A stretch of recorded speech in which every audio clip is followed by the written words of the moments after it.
Okay, let's start basic accounts today. Okay, this lecture for useful for everyone, not only commerce students but also everyone. Okay, what is capital?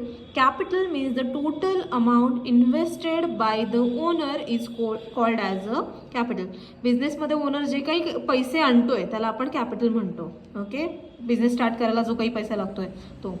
Now drawings म्हणजे बिझनेसमध्ये जर मी स्वतःच्या personal यूजसाठी गोष्टी use केला तर त्याला म्हणायचं drawing. The amount of value of goods और cash assets withdrawn from business for personal use called as a drawings. And debtors, debtors म्हणजे काय, ज्याच्याकडनं आपल्याला पैसे येणं आहे. बिझनेसला ज्याच्याकडनं पैसे येणं आहे त्याला म्हणायचं आहे डेटर.